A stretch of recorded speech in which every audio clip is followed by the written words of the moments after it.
Hey, exciting morning. I'm going to another outdoor antique show flea market here in Western Pennsylvania. Today I'm going to the FleaTique Bull Creek Tour Ed Mine in Tarentum? I don't know how you say it. Yes, north of Pittsburgh.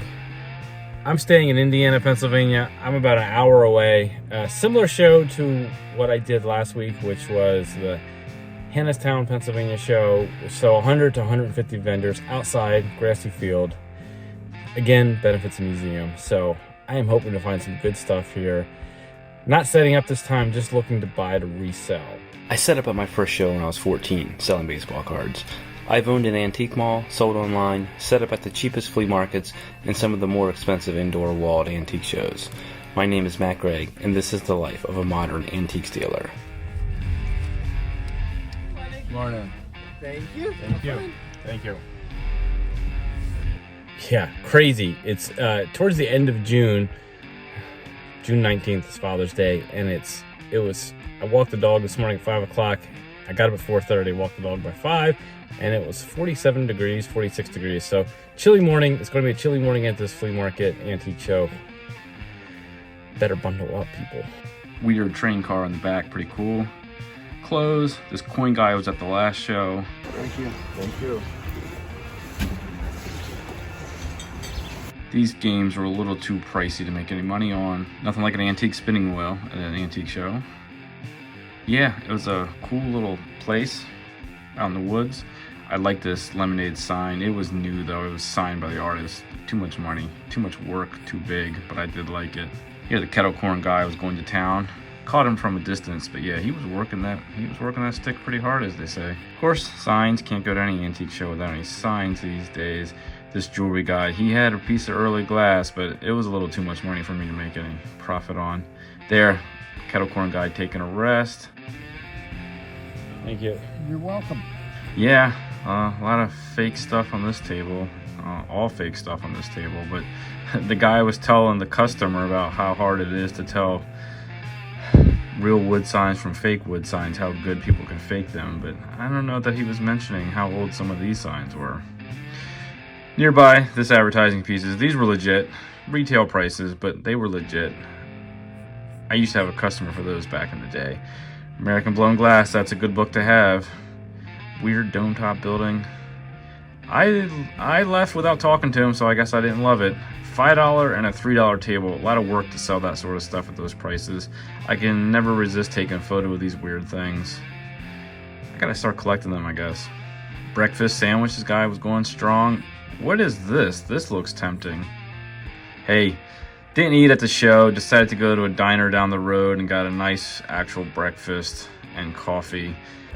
Croc was my first buy. Heavy glaze on it. Sometimes that's a bad look. I think this gives it an interesting look. It's a 3-stripe croc. I overpaid for it. I probably paid at least 25, not 50 more than I should have. At least 25 more than I wanted to, but it's a cool croc. I like it. I think it has a good look. I know the stripers have been super hot recently. I don't know if how much money is left from this, maybe 50 bucks. I'm trying to net 50 bucks profit on it. Paid $2.50. But I think with the glaze, it looks really interesting. If you don't like that extra glaze on it, it won't work. Second purchase, come across a guy with this hat mold. Hat mold is sitting on his table, nothing on it. He says, hey, I just sold the hat. So I'll sell the mold for $15. So I bought the mold. Not a super early one, but nice enough surface. I think it has a good look. They're pretty popular. Definitely some money left in that. Hard to ship it because it's so heavy for what it's worth and what it costs. Once again, proving how wrong I can be. I sold this right away on eBay, turned $15 into about 60 net with, I don't know, maybe 30 to 45 minutes worth of work. Final buy, which was actually one of the last booths I looked at for the first time. Final buy, the first pass. I made 2 passes. It was actually like the next to last or third to last booth I looked at was this painted lid. Took it off a blanket, off a box. He said he bought it at a farm sale. The box had disintegrated and broken down because it was so rotted from sitting on the damp ground over the 100 plus years, 150 years of the life of the box. But really cool painted lid. I don't know. He said he'd already sold the hinges, I guess. I don't know. I don't know what he did with the hinges, but really cool lid. I think it'd be neat hanging on a wall, sort of abstract art in a way. I don't know. It was cheap, $10. I might be crazy. I think it'd be cool hanging on the wall. So I might have to put a hanger on it, hang it on the wall. We'll see. I might just be nuts. Maybe I'm stretching too hard to make art out of nothing, but I think it's really cool. So we'll see. Get to the show with my girlfriend. We make a quick first pass. A few people are still setting up. A few people are set up. Some people spent the night. You can set up on Saturday and spend the night. But yeah, we made a quick pass, or you know, as fast as possible. Looking for bargains, looking for good stuff. I then made a second pass at a much slower rate, trying to find some stuff. Was mostly striking out until I came across this table. Quarter each, has like 20 of them. I don't know how many, it wasn't that many.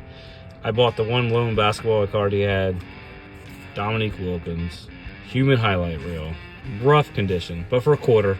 Then the last row of the second pass, I found this card table underneath the table. The guy had it underneath his table with some books on top to keep them from being wet. Everything was wet today.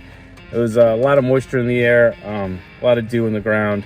So everything that was set up the night before was wet. If you didn't set up the night before, the ground was wet. So he had this card table on the ground, and you can see the painted side up, or the side with the paint up. And I asked him, hey man, card table for sale. He's like, no, I actually brought that to use it, but I didn't really need it. I don't like that table. And I was like, it's kind of cool with the paint on it.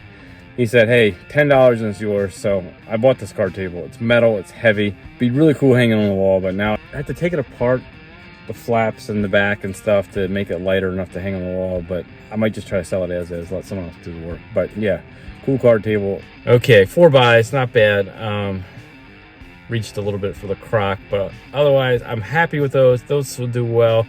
Unfortunately, I think it's stuff I mainly have to sell in person other than the crock. I really was hoping for like a flip online really quickly, ship, make some good money on, but I think a few of the things, the price points and the price of shipping will be prohibitive, but that will work well in an antique shop. So I don't know. I think a good day. It's another antique show next week down in Washington, Pennsylvania. I don't know if I'll go to that. It's about an hour and 45 minutes, but it's a show I used to go to when I lived here, when I went to a pit back in the early 2000s. But yeah, I think a profitable day, pretty interesting. Seems like you can find an antique show just about every weekend within an hour or so of Pittsburgh, if that's where you were working out of.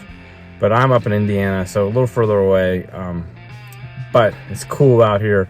Lots of antiques to pick from. So anyway, I hope you liked this video. If you did, please hit like and subscribe. Let me know in the comments below what you thought the coolest item was that you saw in the video, and please follow my my antiques journey as I travel around the country trying to buy and sell stuff to make a living. Peace. Thanks.